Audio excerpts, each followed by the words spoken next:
we have common sense, and then we have people who do rebranding of major, much-loved brands who perhaps don't show much common sense. The giggling you're hearing there, by the way, is Philip Ingram, a former senior military intelligence officer. Now, no, am I the best person to talk about rebranding of a car? Well, no, because what kind of car have I got? I've got a grey car. I'm not that big on car brands, I'm not going to lie, unless someone wants to buy me an Aston Martin. I definitely know what they are, and I definitely have one of those, thank you very much. But Jaguar is the latest big brand to try and rebrand themselves. Now, if you are watching on our YouTube page or connected to us, you will actually be able to see some of the just very, very, very strange new advert they have put out. Now, maybe it's the first of a series of adverts, and they're very clever because we're talking about it. I don't know.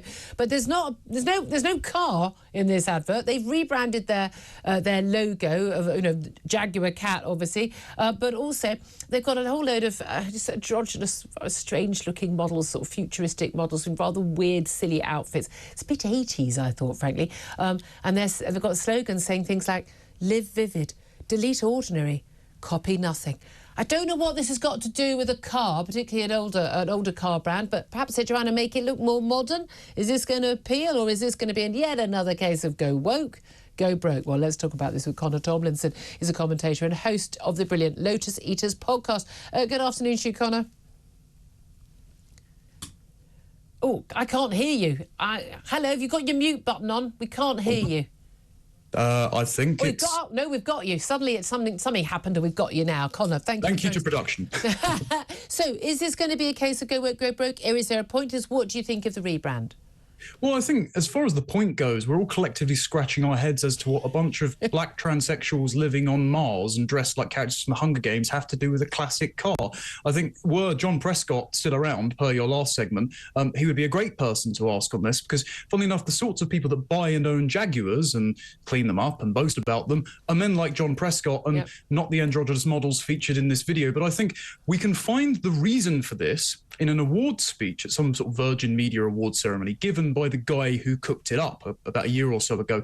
And he said that they're obsessed with diversity, equity and inclusion, Guy, which is what the company is going to do, and representation. Now, representation has two functions. Hannah Pitkin wrote a good book on this. Representation can either make something present which is absent, for example, representing the kind of lifestyle that a Jaguar owner might want to live, as classic Jaguar adverts did, or even old Gillette adverts. And that's when you see a very, very handsome man with a beautiful wife driving along a perfect, beautiful road to his perfect mansion. Look, this is what you could be, Yeah, and if they want to hire me for that, I'm all for it. But the current adverts are not doing that. What the current adverts are doing is an exercise in social engineering. They're saying this is what the world ought to look like, because we, a collection of self-described social outcasts, marginalised people who are not ordinary, who would like to delete ordinary, we want our ailing consciences and our insecurities soothed, and so we need to make literally everything, even if it's not at all related to us, about us. So what this is a bunch of narcissists who are really insecure about not fitting in, making a classic car brand about themselves because they have a problem with the white men who buy them. I mean, you've totally nailed it, Connie. You've totally nailed it. I mean, because most of us look at this and go, oh, my God, what on earth is this about? I understand a car brand that's, associated, John Prescott, I mean, may he rest in peace. I mean, I think, frankly, if he hadn't sadly died yesterday, seeing this advert would have actually killed him off. And he'd be turning in his grave right now if he was already in it. But it's absolutely horrific, damage to the brand, this car that he loved. He had two Jags famously. But I can understand wanting to rebrand and go for a younger market. But I can't work out what that younger market is, what they're looking for. The professional activist class only have disposable income because the government keeps redistributing all of our blooming money to them to do stunts like this.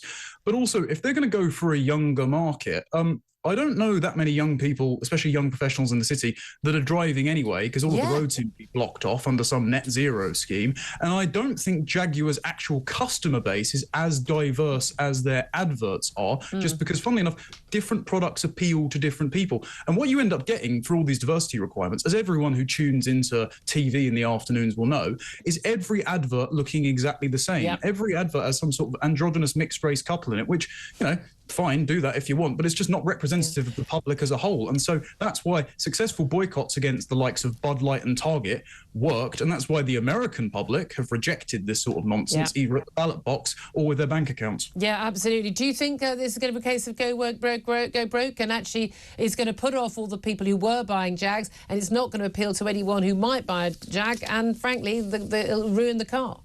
Well, it's certainly done that for the comic industry. It's done that for Disney films. And I think if Jaguar want to go down this road and act completely tone deaf to the changing political winds, it's not going to do great for their stocks and shares prices either. We shall wait and see. Colin Tomlinson, thank you very much. Great to talk to you. Philip Ingram, are you a Jag driver? No, I'm not a Jag driver, but Jaguar is seen as a traditional brand, and people love it for that, like Rolls Royces. They're beautiful cars. You can make them all you can rebrand them for a younger sort of market of young men and women who want to buy that brand. But it's just this. It's this wokey weirdy. It's back to the. It's a bunch of weirdos in the advert. I don't get it. Exactly, but it's back to the old Morse view of a Jaguar. That's what brings my passion out when I think of Jaguar. This doesn't. This is just too woke.